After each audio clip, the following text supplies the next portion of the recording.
ఆంజనేయురెడ్డి గారు గట్టిగా చెప్పారు. సో తెలిసిన విషయమే. రైట్, ప్రస్తుతం జరుగుతున్న పరిణామాల్లో సో బీజేపీని ఇదివరకు ఏ రకంగా వాళ్ళని పొత్తులోకి తీసుకురావాలని ప్రయత్నాలు గట్టిగా చంద్రబాబు నాయుడు గారు చేశారో ఇప్పుడు అవసరం లేదన్నట్టుగా కూడా వ్యవహరిస్తున్నారు. ఎందుకంటే అటు కాంగ్రెస్ వైపు కూడా ఆయన హస్తం చేస్తున్నారు. కొంతమంది నేతల్ని ఆంధ్రప్రదేశ్కి తీసుకురావడానికి కాంగ్రెస్ ఇక్కడ పోటీ చేయడానికి కూడా వెనక ఉండి నడిపిస్తున్నారు అనేది కూడా మీ పార్టీ పెద్దలు కూడా చెప్పిన నేపథ్యం కూడా మనం చూస్తున్నాం. సో ఏ రకంగా చూస్తున్నారు? ప్రస్తుతం ఆళ్లగడ్డ అవ్వచ్చు, లేకపోతే నేను ఇంతకుముందు చెప్పినట్టుగా లోకేష్, అలక, ఆంజనేయురెడ్డి గారు అన్నారు మీరు చూసారా అని. బట్ ఇక్కడ జరుగుతున్న చర్చ మనం మాట్లాడతాం. మీరు ఏ రకంగా చూస్తున్నారు? మీ పార్టీ ఏ రకంగా గమనిస్తోంది? What is your take on this? Sir, మీకు శ్రీధర్ రెడ్డి గారికి ఆంజనేయురెడ్డి గారికి నమస్కారం. మొదట మాత్రము మా ఆంజనేయురెడ్డి గారిని ఏమడుగుతున్నానంటే, నిజమే ఆ ప్రాంతీయ పార్టీలు అనేటువంటివి సొంత ప్రొప్రైటరీ కన్సర్న్స్ అన్ని తెలిసి మరి ఎందుకు పొత్తులు పెట్టుకుంటారో, ఎందుకు వాళ్ళతోటి వెళ్తారో అనేటువంటిదే ప్రజలు చూస్తా ఉన్నారు భారతీయ జనతా పార్టీ. ఇవాళ జనసేన తెలుగుదేశం పార్టీ ఏం చేసుకుంటే మాకెందుకు అని ఒక పక్కన అంటూనే మళ్ళానేమన్నా పురంధరేశ్వరి గారు ఏమంటారంటే జనసేనతోటే మా పొత్తుంది, ప్రస్తుతం ఎదురు కలిసే ఉన్నాము అని చెప్తారు. ఇవి చూసిన తర్వాతనే భారతీయ జనతా పార్టీ గురించి ప్రజలకి అర్థం కానిది ఏంటంటే, ఇది నిజంగానే భారతీయ జనతా పార్టీ ఆంధ్రప్రదేశ్ లో ఏ రకంగా ఉన్నది, నిజంగా వీళ్ళు తోక పార్టీలా తెలుగుదేశం పార్టీకి, లేకపోతే చంద్రబాబు గారి యొక్క జేబులో ఉన్నాయా అని చెప్పననేటువంటి ఆలోచన అయితే ఉన్నమాట వాస్తవం.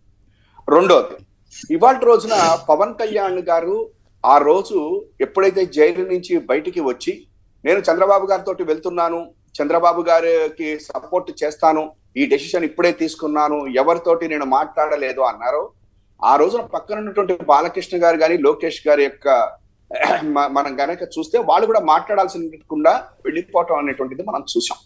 అంతేకాదు, నిన్న యువగళం పూర్తిగా అయిపోయినటువంటి రోజున, అంటే ఇప్పుడు మా ఆంజనేయురెడ్డి గారు ఏమంటున్నారంటే మీరేమన్నా చూసారా అని చెప్పనంటున్నారు. ఇప్పుడు ఇక్కడ ఎదురుకుండా మీరు చక్కగా టైంలీ మీరు అది కూడా పెట్టారు కాబట్టి ఆ యువగళం మీటింగ్ లాస్ట్ రోజున ఏ రకమైనటువంటి పరిస్థితి ఉన్నది వాళ్ళిద్దరి మధ్య అనేటువంటిది చూసిన తర్వాతనే ప్రజలు మాట్లాడారు. ఇంకొకటి కూడా ఏంటంటే, మీరేమన్నా మాకు పొత్తు లేదు అన్నట్టుగా మీరు మాట్లాడితే చివరి రోజున ఆ మీటింగ్ లో చివరిగా మాట్లాడేటప్పుడు కేంద్రం యొక్క ఆశీస్సులు మనకు ఉండాలి, బీజేపీతో కలిసి వెళ్ళాలి అని పవన్ కళ్యాణ్ గారు అన్నారు. మేమేమని చెప్తున్నామంటే, ఈ రాష్ట్రంలో మీ ముగ్గురు కూడా ఇవాళ రోజున చంద్రబాబు గారు, లేకపోతే లోకేష్ గారు, పవన్ కళ్యాణ్ గారు, భారతీయ జనతా పార్టీ ఏ రకమైనటువంటి పరిస్థితి ఉన్నది అనేటువంటిది ప్రజల్లో డిస్కషన్ వచ్చింది. అదే మేము కూడా డిస్కస్ చేస్తా ఉన్నాం. నెక్స్ట్, ఇవాళ రోజున ఇప్పటికీ తెలుగుదేశం పార్టీ తోటి మీకు ఉన్నదా పొత్తులు లేదా అనేటువంటిది మీరు ఇప్పటికీ చెప్పలేకపోతున్నారు. ఏమన్నా అంటే మాది జాతీయ పార్టీ, మా జాతీయ పార్టీ ప్రకారం వెళ్తాము అనేటువంటిది కరెక్ట్ అయినది కాదు. అది మీరు ఆలోచించుకోండి, అది మీ యొక్క ఇంటర్నల్.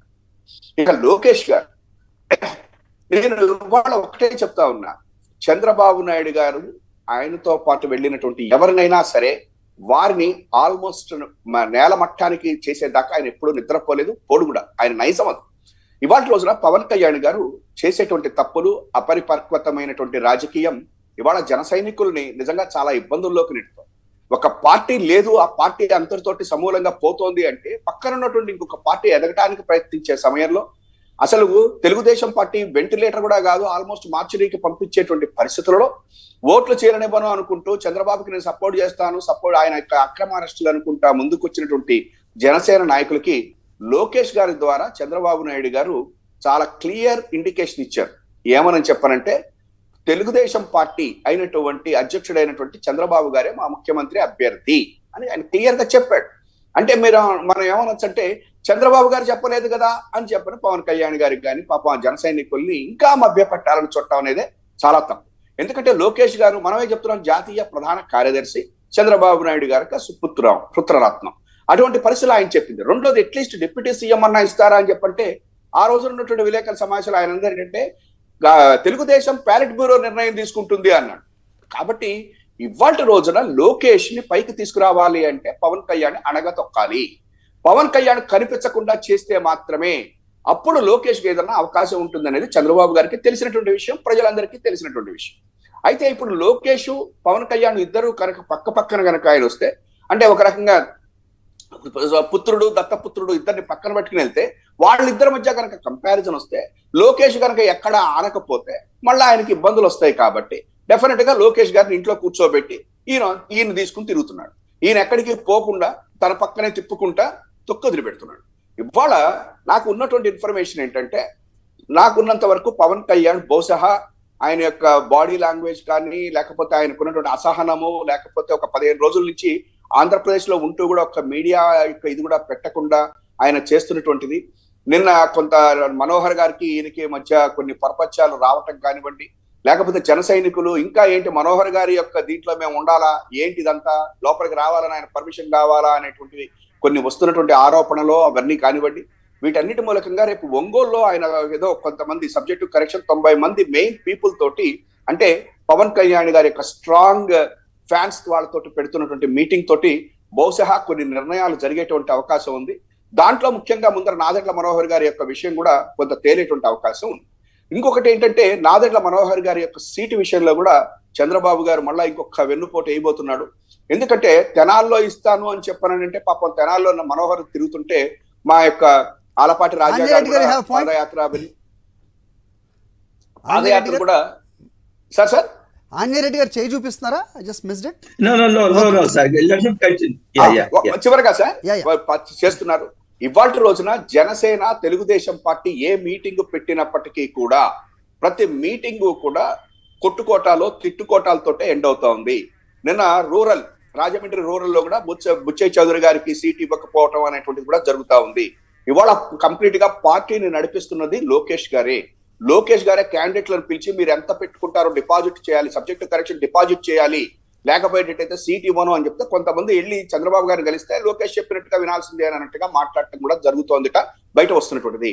ఇవాళ రోజున లోకేష్ గారు కంప్లీట్ గా మన ఆంజనేయరెడ్డి గారి భాషలో చెప్పాలంటే ఆ కంపెనీ అది ప్రొపరేటరీ కన్సర్న్ తండ్రి యొక్క వారసత్వంలో వచ్చినటువంటి పార్టీని ఆయన హస్తగతం చేసుకోవటమే కాకుండా అయితే సుందరరావు గారు మీరు చెప్పిన నెరేటివ్లే మీకున్న ఇన్ఫర్మేషన్ రైట్ అయితే కనుక మరి జన సైనికుల పరిస్థితి ఏంటి? ఇప్పుడు అది తేలపోతుంది సార్. ఆల్రెడీ నిజంగా చెప్పాలంటే ఇప్పుడు ప్రస్తుతము జనసేన ఇందాక మధ్యలో కరెక్టే మీరు మంచి పాయింట్ ఇప్పుడు చెప్పారు. పవన్ కళ్యాణ్ గారు మీటింగులు పెట్టడం కానీ 15 రోజుల్లో వీటిలో కారణం ఏంటంటే చాలా మంది రావటానికి చూపించట్లేదట. ఎందుకంటే ఇంతకు ముందు నిజంగా జన సైనికులు వాళ్ళ డబ్బులు జేబుల్లో పెట్టుకుని పెట్రోల్ కొట్టించుకుని మోటార్ సైకిల్ ఎక్కి ఇద్దరు కాకపోతే ముగ్గురు ఎక్కించుకుని ఆ బండి మీద మీటింగ్కి వచ్చేటువంటి పరిస్థితి నుంచి ఇక మనకెందుకు మొయ్యాలి అని చెప్పని కూడా అంటున్నారట. అందుకని చెప్పంటే మనం వచ్చి చంద్రబాబు గారిని మోయటానికి ఇంత డబ్బులు ఖర్చు పెట్టుకుని ఎందుకు అనేటువంటి ఉద్దేశంతో ఇవాళ రోజున జన సైనికుల్లో ఒక రకమైనటువంటి అసంతృప్తి వచ్చిందని చెప్పారని, దాన్ని చూసే పవన్ కళ్యాణ్ గారు కూడా కొంత వెనక్కి తగ్గారని చెప్పారని.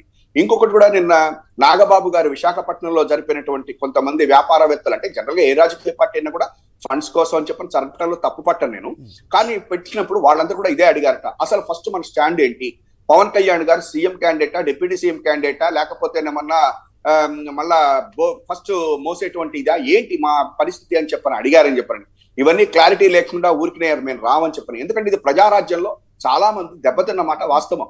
ప్రజారాజ్యంలో చాలా మంది ముందుకొచ్చి చిరంజీవి గారి ముందు వెళ్తే తర్వాత పార్టీ లేకపోవడంతో వాళ్ళు ఇబ్బందులు పడ్డారు కాబట్టి, రెండోది ఏమన్నా లోకేష్ క్లియర్ గా చెప్పాడు కాబట్టి ఇవాళ పవన్ కళ్యాణ్ గారి యొక్క పరిస్థితి ఏంటి అని చెప్పంటే జస్ట్ తెలుగుదేశం పార్టీని మోయటం కోసం టైర్లు పంచర్ అయినటువంటి సైకిల్ ని చెత్త దీంట్లోకి వెళ్ళినటువంటి సైకిల్ ని మళ్ళా తీసుకుని వచ్చి రిపేర్ చేద్దాం అనుకుంటున్నాడు. కాబట్టి మీరు ఆ రిపేర్ మీరు చేసుకునేటట్లయితే మేము దానికి సహకరించము అనేటువంటి పద్ధతిలో ఇవాళ జనసేనకి నమ్మినటువంటి వాళ్ళు ఉన్నారని చెప్పరని చంద్రబాబు నాయుడు గారు ఎట్టి పరిస్థితుల్లోనూ కూడా సీట్ల విషయంలో చివరిదాకా నాంచి ఎక్కడైతే తెలుగుదేశం పార్టీ గెలవదో ఇప్పటి వరకు 2004, 2009, 2014, 2019 నుంచి ఎక్కడైతే తెలుగుదేశం పార్టీ గెలవనట్టు ఆల్మోస్ట్ 40 సీట్లు అటు ఇటుగా 40 సీట్లు ఉన్నాయో వాటిల్ని పవన్ కళ్యాణ్ గారికి ఇస్తారేమో అనేటువంటిది కూడా చూసి మనం నిలబడటం అనవసరం అని చెప్పని.